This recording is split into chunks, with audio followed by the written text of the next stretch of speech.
introduce in terms of the our speaker's profile. Yeah? So Dr. Trias Mahmudiono has actually completed his degree from Universitas Airlangga in the field of public health and continue his master's degree at the University of Queensland, Australia, in the field of public health nutrition. His PhD thesis is from Kansas State University from United States of America, also in the field of public health nutrition. And he has actually wide experience in terms of health education and promotion, specifically in terms of conducting research with regards to child stunting in household with double burden of malnutrition. So without further ado, I'm inviting Dr. Trias to start the session. The floor is yours, Doctor. Okay, thank you very much, Dr. Sarina. Assalamualaikum warahmatullahi wabarakatuh. Good morning, everyone. It's a pleasure for me to be invited to share some of our research related to nutrition education, targeting mothers with stunted children. My name is Trias Mahmudiono, currently working as associate professor in the Department of Nutrition, Faculty of Public Health, Universitas Airlangga. Share my slide. Okay. So today we're going to talk about this nutrition education for overweight, obese mothers with stunted children. I would like to start with some terminology. As we know that currently, not only in developed world or industrialized country, but also in developing countries such as Indonesia and many of Southeast Asian countries are undergoing what it's called nutrition transition. What is that? Is the changes in dietary patterns and nutrient intake because the population adopting a modern lifestyle during the time where the economic growth are increasing. Specifically like in developing countries, Malaysia, maybe in a higher developed country relatively compared to Indonesia, they have very what we call like obesogenic environment. But not only in developed country, but also in developing countries such as in many parts of Indonesia. Excuse me, Doctor. We also. Excuse me, Dr. Trias. Yes, Can you slide show your? Can click slide show? Yeah. Thank you, Doctor. Okay. So yeah, nutrition transition is happening all around the world, not only in developed country, but also in developing country, including in Nusantara and Malaysia, Indonesia, and other parts of the world as well. So this, some of the scholars believe, such as Dr. Barry Pumpkin from University of North Carolina, that this is the driver of what we call double burden of malnutrition. Some people say even we are facing triple burden of malnutrition. But today we're going to talk about the double burden defined as an coexisting condition where overnutrition and undernutrition are happening in a certain population. So when we talk about double burden of malnutrition, we see that there in published literature, there are three types of double burden of malnutrition. The first is double burden where overnutrition happening in certain part of population, and the other one, not the same person, are experiencing undernutrition. For example, if we look at the data in one country, some of the province or state might have higher obesity, and the other one, the other parts will have stunted or malnutrition. So that's one way looking at it. And then the second one is double burden of malnutrition that happening in one household. This is what my study that I'm going to share with you today, where in one household, we have the mothers who are overweight or obese, while the children are stunted and severely stunted. And the other one, currently growing in research, is also double burden of malnutrition in one individual. It can be happening. Usually it's related to overweight and obesity, and also micronutrient deficiency. Okay, and this some of the literature also highlight that there's also a possibility of overweight and obesity with stunted individual, like adults who are short, but they also overweight and obese. That's also defined as double burden of malnutrition in one individual. So today we're gonna talk the second one, which are happening in the mothers for overnutrition and undernutrition among the under 5 children. And in this study that I'm going to share, overweight was defined as the WHO standard. Why? Because we know that in Asia we have a different cutoff points. But for my study, because I did this study while I was doing my PhD in the United States, supervisor told me just use the universal cutoff, which are more than 25 to 30 is overweight and more than 30 BMI, obese. And the stunting, we use less than -2 hit for each score with the use of WHO multi-growth reference standard. So why would we want to invest in nutrition? Because nutrition is durable, inalienable, and portable. This is a report from the WHO as well in response to how to tackle double burden of malnutrition. Durable because when we have an investment in 1,000 days of life, which are critical for the if you may say, the start of life for the individual, starting from the womb until the age of 2, then that would last a lifetime. There's a certain hypothesis related to a thrifty phenotype, as well as the genetic variation, that when the children are what we call exposed to negative or lack of nutrient during pregnancy, their genetic will adapt to the environment, and when it goes on into adulthood, they might have those adaptation method still persist. Hence, when the abundant energy intake from fast food and other stuff like sugary drink, then they will gain more weight relatively easier compared to other people who are normal when they are in the womb. And since the investment in nutrition is not dividing any religion, race, or ethnicity or whatsoever, we call this is inalienable. So everybody can has this intervention. That's why we want to increase productivity in terms of the government perspective. They want to improve their GDP and then the productivity and the employment rate to be higher. We have to start with nutrition.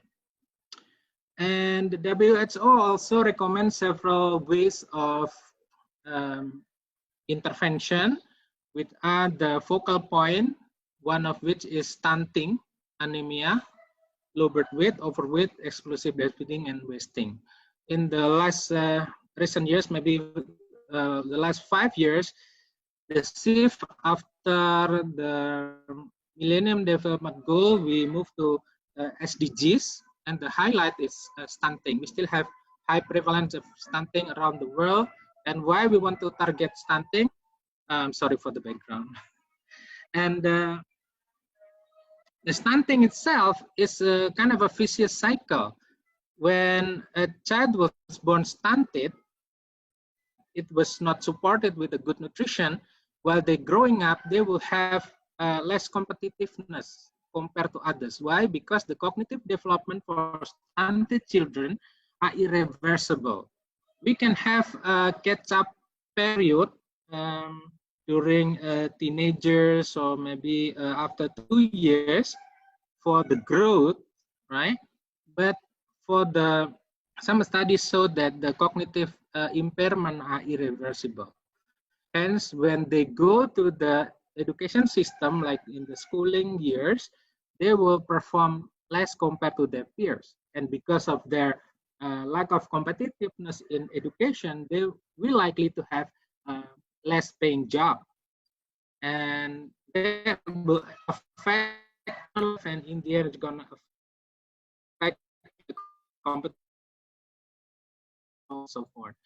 And the cycle begins when who are going to be the bearer of the next generation. And many studies has confirmed in the observational studies that maternal height is a significant predictors for child stunted. So when the mothers are, the likelihood of having the child are increased almost double.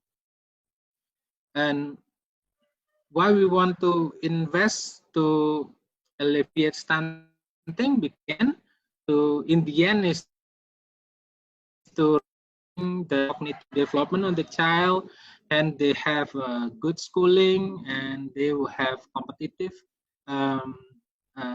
capacity when they enter the workforce. Remember that stunting is not only affecting the poorest only.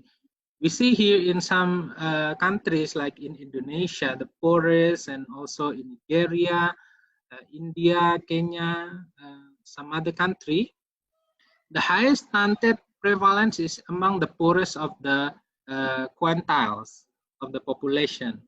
Okay. However, the highest also not immune from a stunting.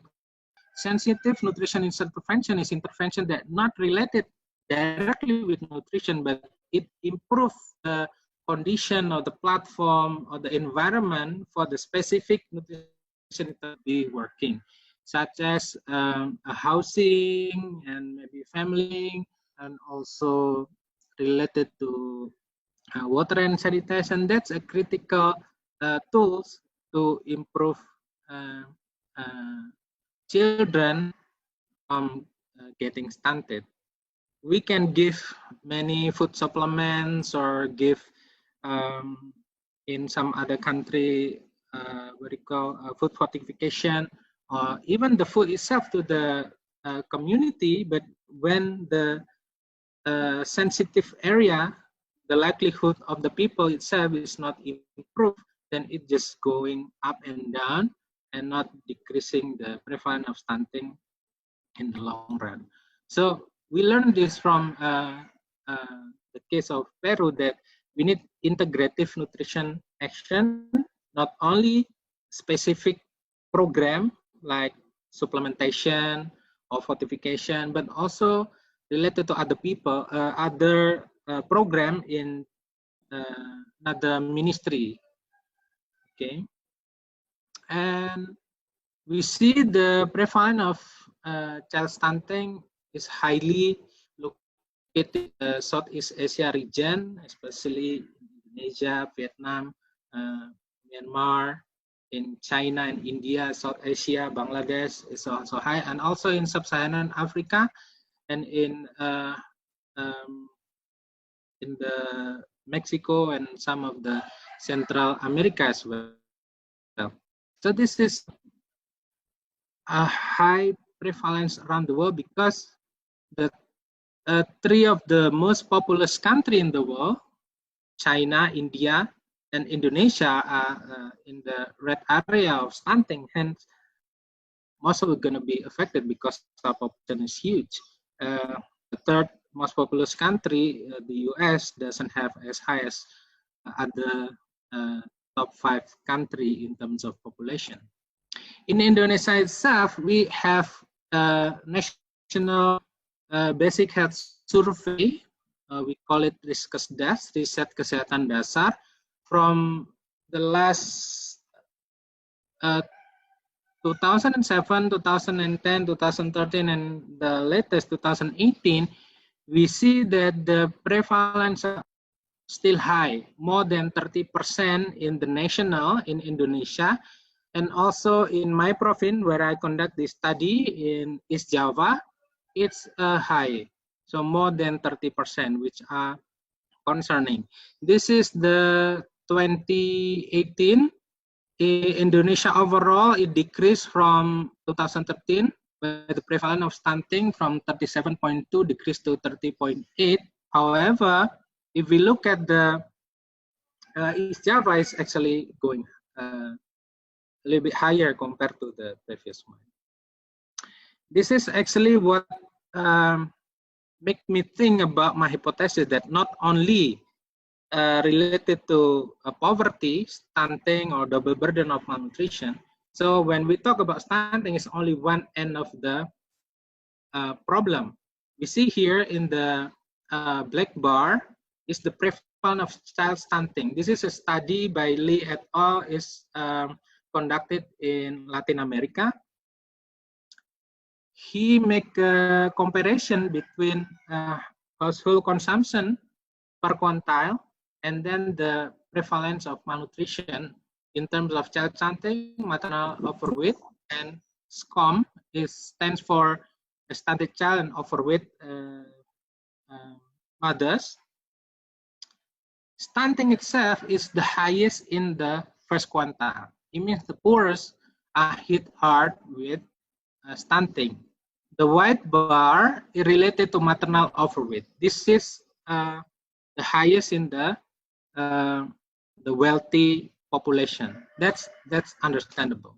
Okay, but however, when we talk about double burden of malnutrition, the combination between stunting and overweight, which are the highest prevalence, is the middle quintile. So the problem with the double burden is not merely about the poverty. It's also about the choice, the behavior. They actually have some kind of capacity to purchase food. Really, however, how they choose the food to eat is the problem. That's why in my research, we want to tackle the behavior, the what do you call, the deciding factor, how they spend their money, their wealth in the household, because the problem is with the mothers and the child, but the income is only one household. So who is the one that have the authority to spend the money that they get to buy the nutritious food or less nutritious food? Most likely in our population in Southeast Asia is the mothers, right? So that's why we want to conduct this study targeting mothers to prevent double burden of malnutrition in a household. When we talk about double burden of malnutrition, we can use a socio-ecological approach to understand how it happened. Not necessarily because of genetic or individual traits that double burden of malnutrition are happening. Yes, there are background hypotheses that we saw in several papers talk about it. However, it's not considered. It's going to be still hypothesis because conducting randomized control trial would likely be unethical. But that's perhaps can be proven later on with the cohort study, in my opinion. But we don't see a big cohort study proving the background hypothesis as yet. And then the interpersonal relationship within the household. As I mentioned earlier, the what we call the salary or the money is owned in one household, but how they distribute those what we call expenses, whether it's for the mothers, for the children, or the other family member, it's something that needs to be sorting out, because the need of the child, especially under 5 years old child, might very different compared to those of adult. Especially when we talk about children from 6 months to 1 year, their food, as you know, in nutrition are quite different compared to adult meals. And then there's also community involvement related to rural or urban areas. We saw this related to the obesogenic environment, where in urban areas more and more public space are run out for just jogging. Nowadays, with the lockdown, partial lockdown due to the COVID-19, in Indonesia we have a rise of a bicycling community. That's good, but again, the pedestrians and the bike lane are not well equipped. So some part of the problem with the rise of overweight or obesity is not only about the personal traits or interpersonal traits, but also community and also the organizational in terms of workplace. If we look at the Popkin famous staging of nutrition transition, we saw that in many of developed countries, we have come up with less physical demanding job. So many jobs such as used to be plowing the field is replaced with the machine and something like that. And then at the overall, it always related to the policy. And we also saw some publication related to taxation. I don't know if in Malaysia you have a taxation, for example, sugary drink and sugar. In Indonesia, we don't have that. And in some of the countries in Latin America and China also have experiment in one paper related to taxing cooking oil, which are successfully decreasing the overweight and obesity in this area. But again, when we talk about policy, many industry would reject, even in the US itself, the law and the subsidy related to the corn and high, which again in turn going to produce high fructose corn syrup, and the famous fast food brands are still very political. If you know about American politics, there's the Iowa caucus where it's kind of the the tipping point, how the next president is going to be elected, and those people living there are mostly farmers who grow corn.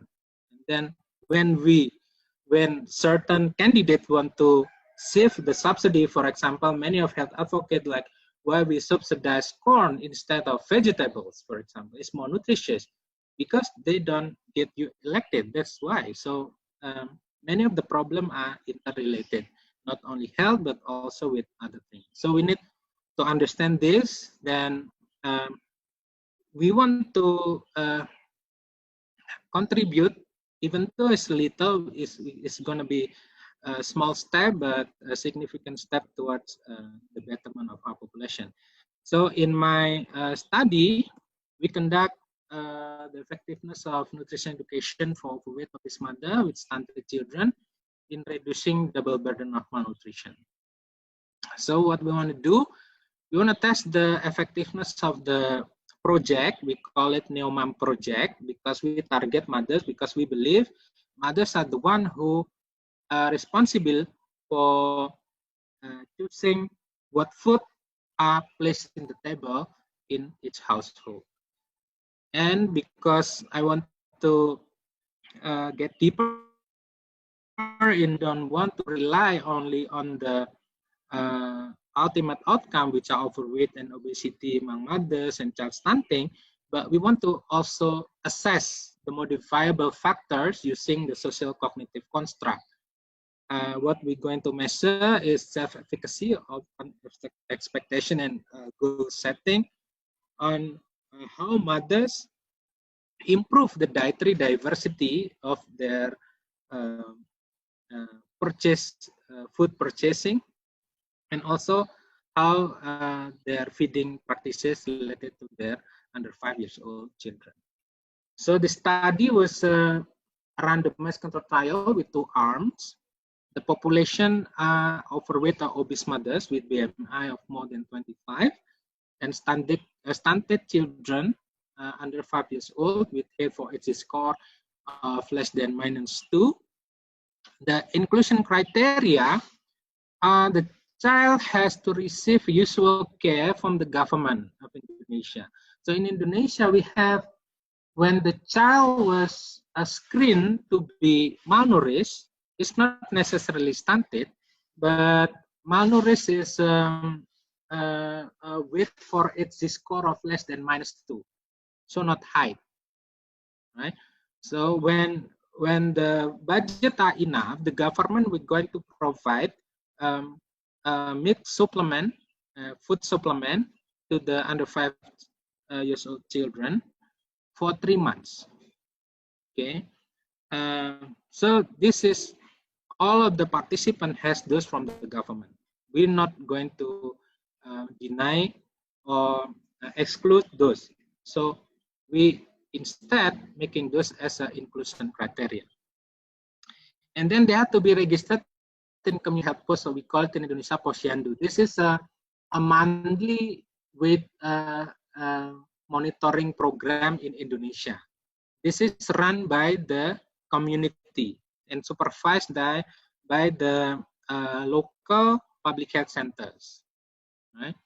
And once a month, they have a weighing of under 5 years old children, and then they give immunization there. If there's a concern related to the and the physician sometimes coming there or nurse coming there to assist the posyandu. If the problem are higher, usually they're going to refer to the public health center or to the hospital. Why we want to use this inclusion criteria? Because our study is done in Surabaya city, which are the second largest city in Indonesia after Jakarta. We have so many migrant from our neighboring district. For example, from the island of Madura, they came to Surabaya for job. They're not registered as the resident, but they're just working there. And when they not registered, then it's not going to be easy for the government to get the usual care program, because the usual care is funded by the local government. So we don't want to have what you call a variation or mixed result due to this residents or whether they receive usual care or not. And then since we conduct nutrition education, again, this is a effectiveness study. We want to have them literate, right? This is maybe you can look at one of the limitation in terms of a real world situation, because not many of our population are literate, but we choose the one that literate so we can compare if they're literate, whether they're going to improve the nutritional status of the mother themselves or the child, or maybe some other factors that we want to see. And then we also have exclusion criteria. Since we also target overweight and obese mothers, we exclude those mothers who has physical disability. Why? Because in our nutrition education, we combine a dance exercise. In Indonesia, we have in the we call it senam kesegaran jasmani. It's around like 15-minute exercise to improve or to promote physical activity. And also, if the child are diagnosed with serious medical problem, then we're gonna exclude from the study recruitment. So we really want to have a concise result that the change is due to nutrition education or the intervention itself. So this is actually what the consort diagram that we have. For the eligibility, we start with the screening of around 700 households. So mothers and children who are registered in the posyandu, we assess whether they are stunted, whether the child is stunted and the mother overweight or obese. And then we have around 148 are meeting the criteria of SCOUT, or the stunted child and overweight obese mothers. And then we randomize those into 72, and then we allocate into either our nutrition education, which are combination of the usual care. Remember, they were given by the government 3 months supplementary feeding, our nutrition education, and then we also have part of our nutrition education is a home visit by the community health worker who run the posyandu. Okay, so we want them to come to the household to check whether their goal setting is met or not, and then motivate them how to do it, or try to solve the obstacle that arise during the study. And then the comparison is we call it not a control, because during our ethical application we should have some kind of intervention which are not just a control, but then we use printed materials, like we distribute the booklet and the leaflet and also the usual care. So we comparing those two, and we followed for 3 months and 6 months and 12 months. We want to do that, but due to the budget constraint, we will not be able to follow until 6 and 12 months. So the statistical analysis, we use SPSS because it's one of the user-friendly tools that many of my research assistants can do. For the normally distributed variable, we use mixed factorial ANOVA to test the hypothesis. And for the non-normal distributed variable, we use Mann-Whitney with the Bonferroni correction, and the covariate to check whether the result is not affected by the poverty. We use household food insecurity as a scale score to control for the result. These are the variables that we want to see. This is the intervention, the NEOMAM, and then comparison with print educational material, breastfeeding status. We also want to see and socioeconomic status and maternal characteristic. The primary outcome, child height, weight, H4AC score, maternal weight, and maternal BMI. This is the primary outcome that we want to see in the long run, actually, but we can only see 3 months. And then the secondary outcome, it related to the social cognitive theory. We want to see nutrition literacy, autonomous nutrition, and self-efficacy. I will talk about the basic theory, or the grand theory that I used for this study is developed by Albert Bandura, known as social cognitive theory. At the tenet of this theory is a reciprocal determination where 3 variables are interconnected. Those are environment factors, cognitive factors, and behavioral factors. So if we want to change the human behaviors, we have to change each of these. But in terms of our research, we might have limitations if we not target all of them. So we want to improve how mothers spend their money to acknowledge the need of the under 5 years old kids who are stunted, that need nutrient, especially in protein, calcium, and then zinc, iron. Then it's likely to have, we encourage them to provide more of animal food that are affordable in population. So in our study, we encourage them to buy more egg or fish or chicken liver, which are quite high in zinc and iron, and also protein, and not as expensive as red meat, for example.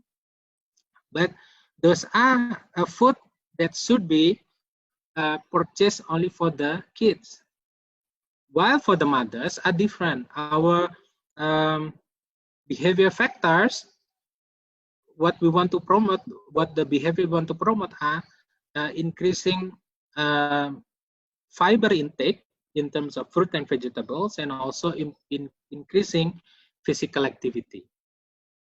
And the cognitive is from the mother itself, so we want to increase knowledge. We're going to measure with the nutrition literacy and the attitude of how they feel, because their child is stunted, they might not have a good a chance in their life to be having a good education or a good paying job later on if we not try to solve the problem. And in terms of environmental factors, we want to try to give them a coupon when they attend our session. So in a way, the constraint in terms of food access are what do you call? We want to make it the same. But you know, the social norm and influence of others is something that we cannot control, so we don't study on these areas here. So this is the final construct of our research. We see here environment.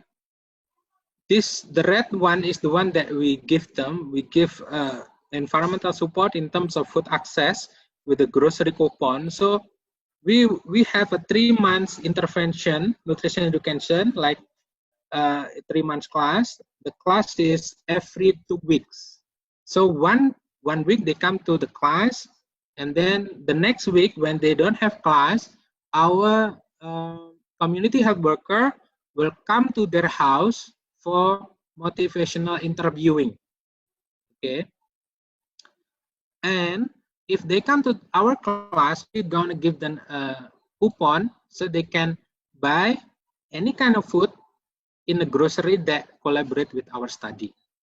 This is in terms of environment. But our nutrition education are heavily relying on this self-efficacy, which are from the behavior side. We want to improve self-efficacy in terms of healthy grocery shopping, breastfeeding, and food preparation. How we do it? We do with this mastery experience. We have a mock healthy grocery shopping in one of the sessions of nutrition education. Food preparation, we taught them several ways of cooking fish, egg, and also chicken liver. And then vicarious experience and role modeling, we play some videos and having the champions of the community who have a good practice to talk in one of the session. And then verbal motivation is related to home visit from the cadres. Also, we have fun with making songs, jingles, something like that. So this is what we do to improve self-efficacy. And also we measure the outcome expectation, nutrition literacy, and also goal setting. So in every session of nutrition education that we have, so for 3 months in total, we have 6 sessions of nutrition education. We have a logbook, and we want them to state for their own what are the goal setting related to this healthy grocery shopping, including fruit, vegetables, protein, source food in their grocery, and also to prepare protein-based food for the children. So the target was set not by us, the researcher, but set by each individual who are in the intervention group. And then the next week when we don't have the session, the community health worker will come to check how's your goals. Did you buy any fruit and vegetables for yourself? Did you prepare any meal-based food in terms of egg, chicken liver, or fish for your kids? And if they don't, then the health worker will motivate them and try to solve what are the barriers and solving those barriers. They have a discussion in their house. And then the next week, the week after the home visit, we have the second session again. The second session will start with analyzing the attainment of the goal that they make themselves. If they achieve, they will have a reward. If they don't have achieved, there will be no punishment, but we're going to discuss how other people can attain the target, but this particular person not. So that's what we do in every 2 weeks until 3 months. Okay, so each of the session lasted 50 minutes. Usually we start with the dance session, the senam kejegaran jasmani, and then we have a talk about 20-30 minutes, and then hands-on activity. Why hands-on activity is important? Because we want to improve self-efficacy. That's why we talk in details about making healthy grocery list,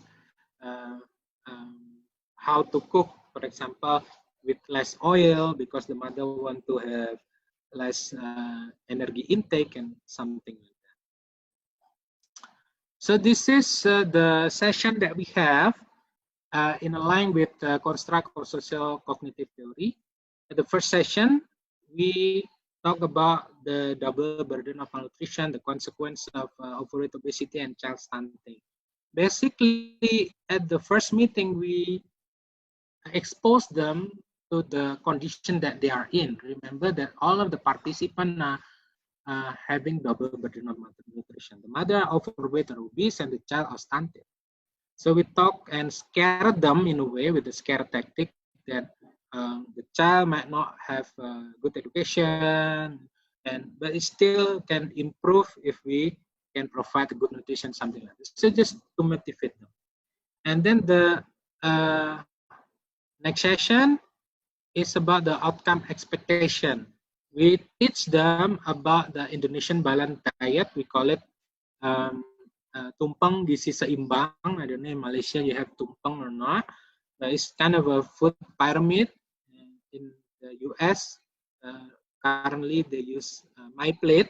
In Indonesia, we have the Indonesian version of My Plate is piring makanku, or yeah, something like that. The difference with the US version is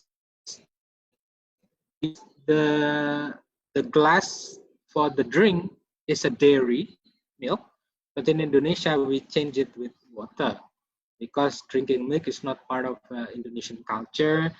And some of the nutrition experts argue that calcium from milk is abundant in Indonesia in terms of fish. So that's some of the logic why Indonesia use water instead of dairy. And then for the environment access support, we have, as we mentioned, collaborate with the health worker. So they come door to door every week to the household. We also have our research assistant to coordinate with the community worker, so we will know what the problems are in the field. And the goal setting, as we mentioned, this one's relate to the goals that they set themselves. The first goal for the mothers are to improve physical activity. Actually, at that time, because I have limited funding, I cannot purchase accelerometer, which are the more objective measures of physical activity. I just use a pedometer in a daily step. However, the result when I analyze is messed up because maybe the mother did not follow the protocol on putting the pedometer, and maybe the kids are playing with the pedometer and they just shake it, so they have many steps, but it's like what we call extreme values. So until now, I discarded this result for physical activity, unfortunately. And also, we want to have them increase vegetable and fruit intake as well. This is some of the session that we have, since we run out of time. The session that we have this nutrition literacy. They have kind of tests how to reduce stunting and how to reduce overweight and obesity.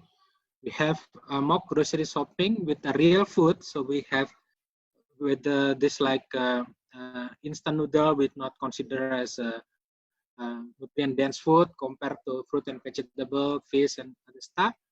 So they will give them, they will have this in the session. So when we give them a voucher, we actually collaborate with the grocery, and the grocery will write down what they bought. So until now, I still doesn't analyze the result from the grocery itself, right? Because it's so many, and it's quite interesting what they actually bought. When they have it in class, they know what's good, but in real life they purchase. This is the Senam Kejegeran Jasmani, the SKJ that we have. So we put this on the monitor, and they have exercise at the beginning of the study. As comparison group, I tell you about having the material, and this is the Posyandu. The flow chart is when the child comes with the mothers, they registered, the child was weighed, and then they fill the growth chart. It's supposed to be the cadres or the community health workers should explain and do the counseling session related to the attainment of the chart. And then the last one is a clinical services from the public health worker. This is the regular Posyandu. However, in many areas, the nutrition education and counseling part is missing because the cadre are not well equipped with that. This is the result of my study.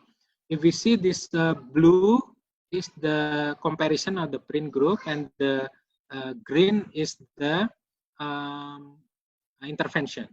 We see that at baseline they have a different weight already, and over time after 3 months, it's both of them are improved. But the improvement are not statistically different when we compare the intervention and the control group. But when we see the improvement by time, it's significantly improved. But again, these are a normal improvement. It's the same with the child height. Although the improvement in the intervention group are steeper compared to the control group or the comparison group. It's the same with the maternal weight. It decreased in both groups, but it's not statistically significant between those groups. In terms of maternal waist circumference, the intervention group had decreased the maternal waist, which are a good sign for our study. This is the study result that weight and height are statistically improving only by time, but there is no difference between groups. But in terms of the modifiable factors, in all of maternal self-efficacy, we saw in the intervention group are improving from baseline to end line, while the comparison group or the control group are decreasing. So they have less self-efficacy compared to before.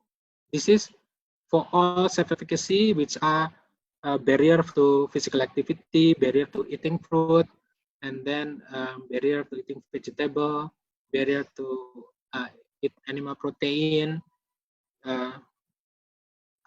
task physical activity, self-efficacy to physical activity, task for self-efficacy in eating fruit, vegetable as well. So in terms of self-efficacy, almost all are significantly different by time and compare with the comparison or control group.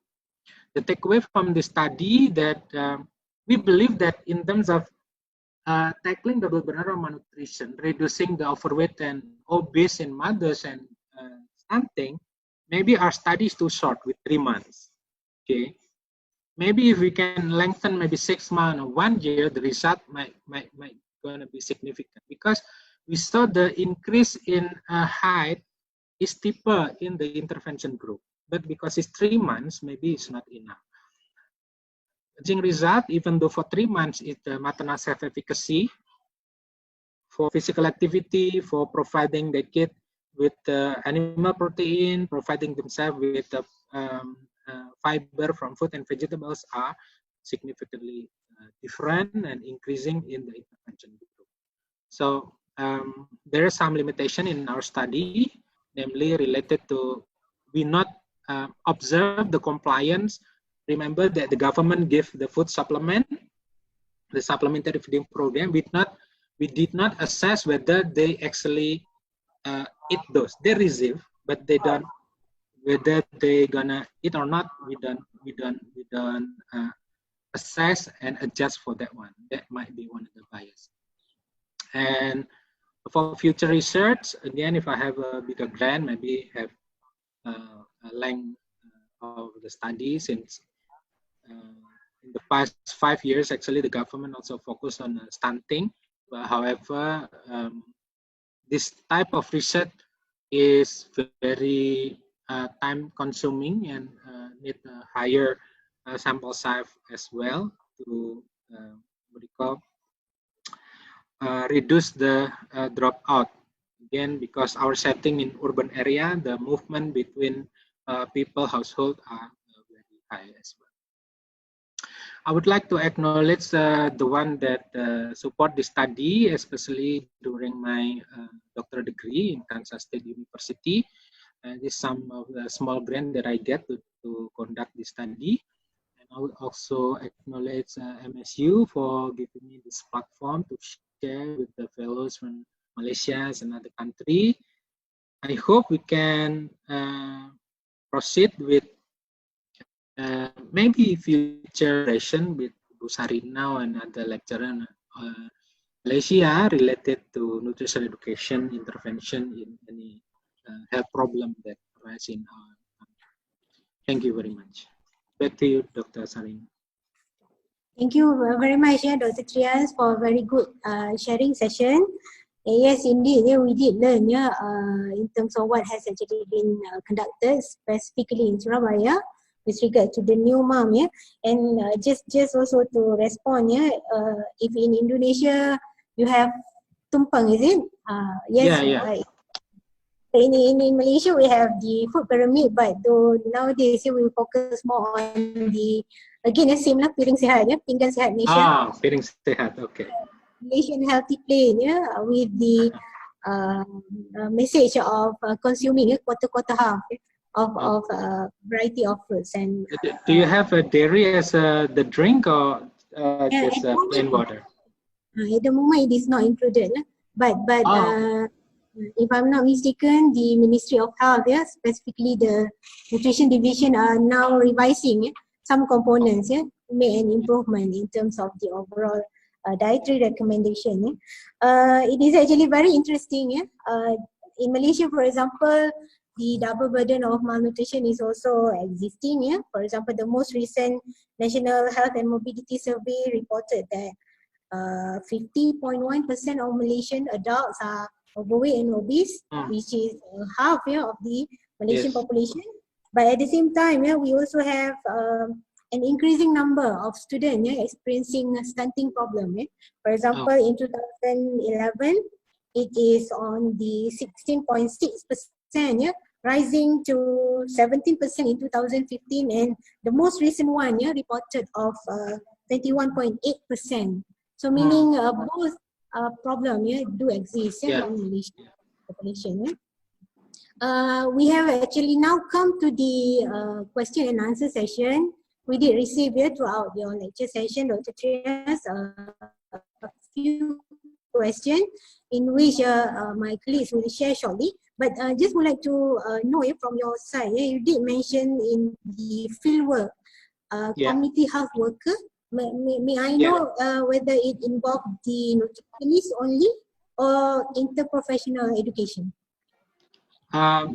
Thank you for the question. Actually, the community health worker in Indonesia is actually from the community, hence it was not trained. Okay, it's just like regular people who have devoted themselves to help this community. That might be one of the what we call areas that can be improved to train the community health worker. We actually train them as well. The one that training them are my research assistant who are nutritionists. But the nutritionist, my research is not the one who goes door to door. It's just a train local people.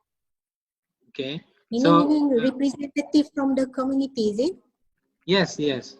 But they not have the background in terms of health or nutrition. It can be anyone, like your mother who like retired from accounting job or something like that. Yeah. Okay. Thank you for the response, Doctor. My colleague will be sharing a few questions that has actually been asked by the participant. Okay. Sure.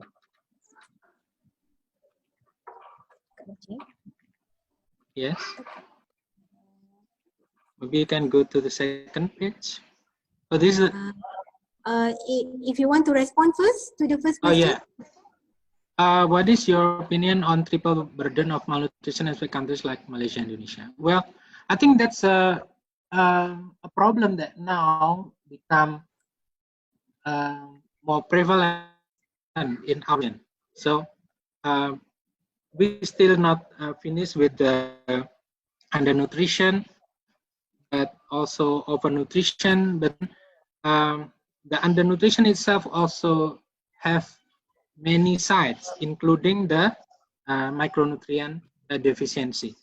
So again, along with the WHO suggestion, we have what we call a double duty action for double burden of malnutrition and triple malnutrition. So I think in our country, it has to be go back to the socio-ecological model. Each party has to play, the government has to come out with a policy. For example, if we know that from history, tobacco is one of the what we call leading factors for lung cancer, for example, then growing evidence related to sugar, sugary drink, or sweet beverage, and fast food also perhaps need to be taxed. But as a person on the field, we might not be able to be changing the policy if the government have rely on more the industry side, but we can change in terms of environment, in terms of how people make healthy choices. That's something that we talk about today, nutrition education. But again, to tackle this triple burden is not only about doing nutrition education, right?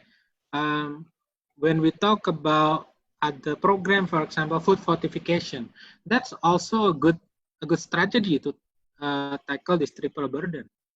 But in what vehicle that is going to be the most cost effective? That's also another part of study. I think to give that short, in my opinion, it's a real problem in our country, especially in Malaysia, also a high risk of overweight and obesity.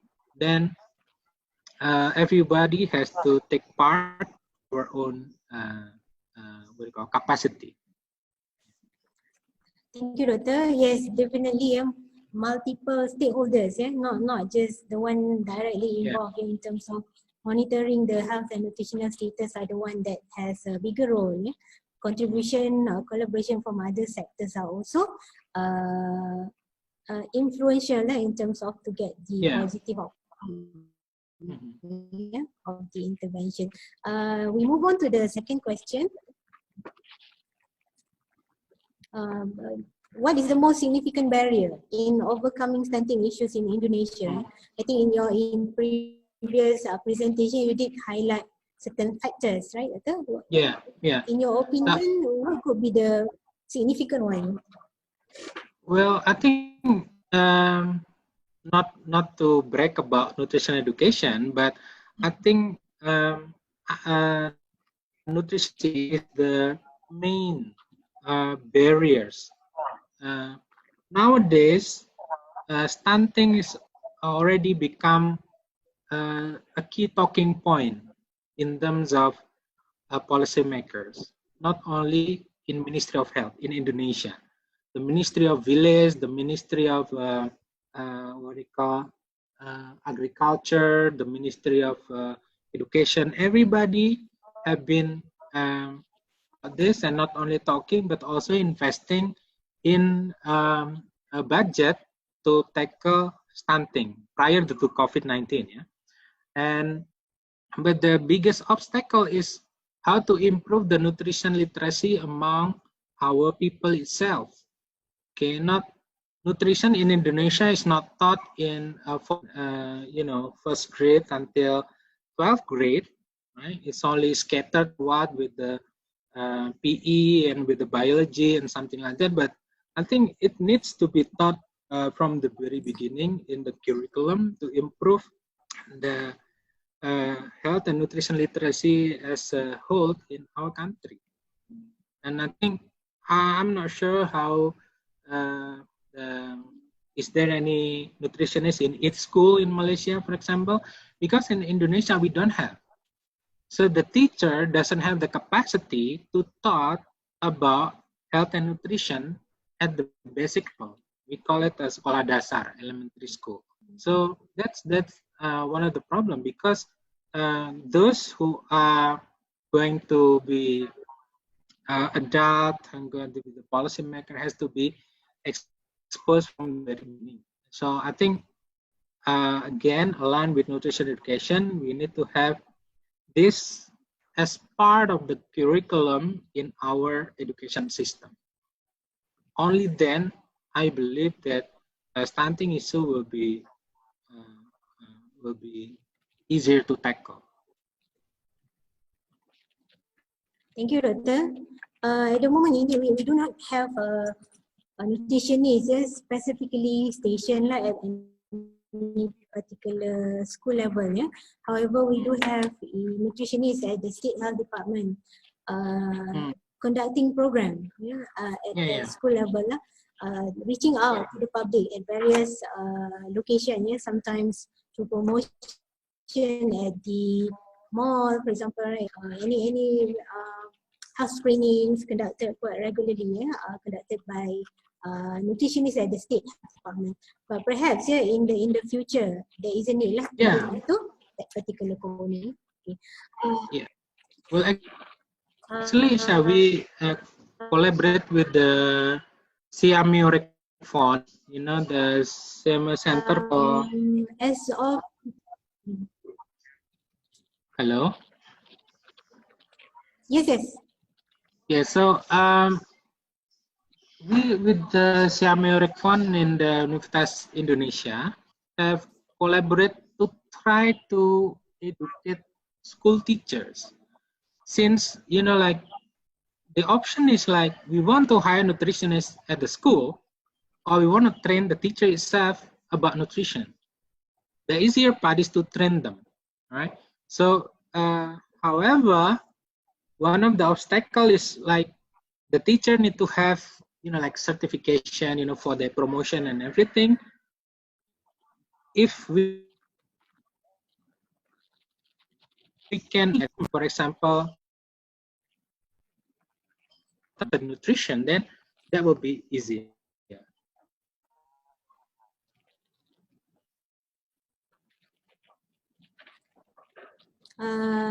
Thank you, Doctor. Again, we have actually come almost to the end of our session. Just a gentle reminder also to the participants, for those who have not registered through the link that we have actually shared, please do so. My colleagues will be sharing the link again in the chat box to ensure that your name is registered, as well as later on, so that we can provide the e-certificate to you.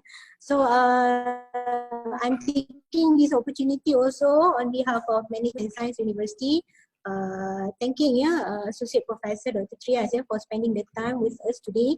And of course, this perhaps could be the beginning. There will be more session to come, and then we can actually do a sharing session, both lah Malaysia, Indonesia, as well as perhaps some other partner universities. Yeah.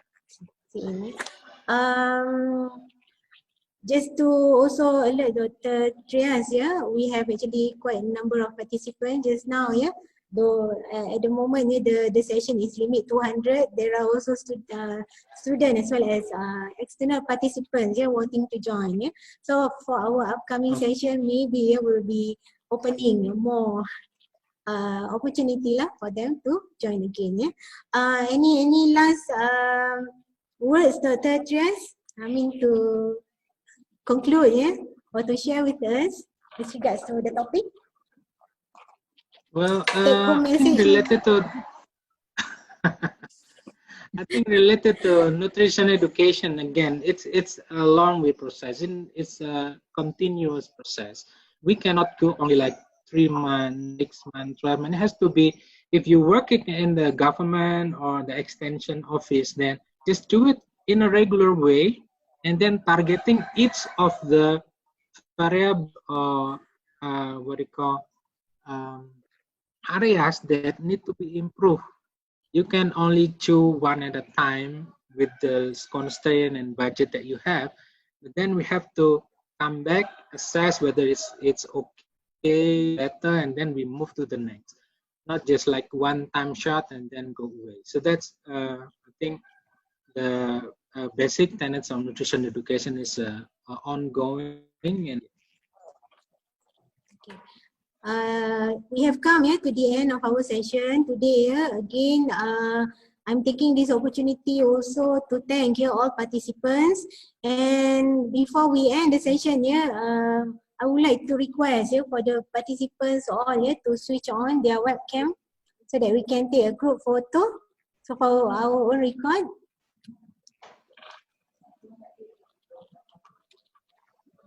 May I request all participants to switch on?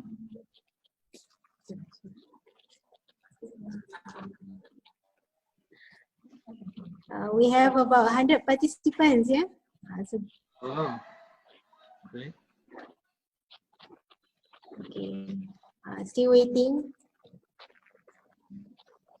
We have also, I mean, for our own Bachelor in Nutrition student as well as an MSU student and alumni joining us.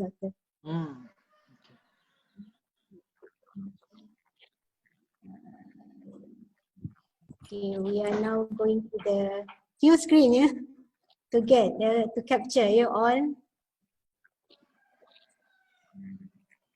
Alright, you can smile, everyone.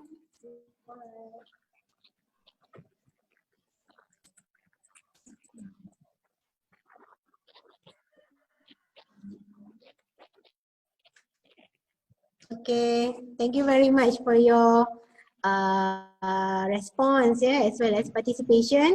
Again, do alert as this is not the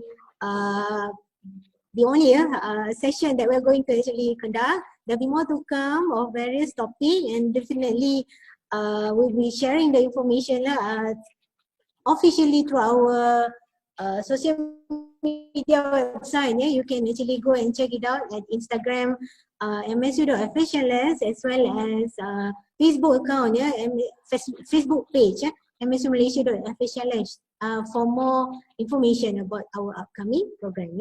So this signal the end of our session. Again, we look forward to see you all in our upcoming program.